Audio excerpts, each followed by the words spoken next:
Today we're going to show you how to factory reset your Philips TV. Since you're watching this video, you're probably having some problem with your Philips TV and you'd like to reset it so you can get it working again. Now I am going to show you in a second how to do that factory reset.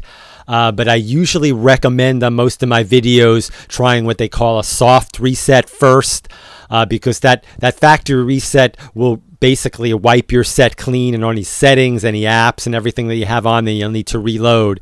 So you should probably try, if possible, the reset I'm going to describe here, the soft reset first. If that does not work, I'll go on with the hard reset, the factory reset, and then that should take care of your problem.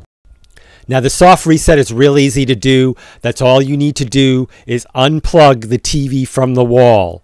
Don't turn it off by the remote. Unplug it from the wall.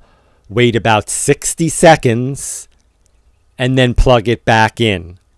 In most cases, this will solve, believe it or not, a lot of your problems. Okay, if this doesn't take care of your problem, then you can do the factory reset. We're going to show you how to do that now. And again, this will basically return your TV to the original way you bought it. So anything settings you made on it, any apps you loaded on it, will all be gone.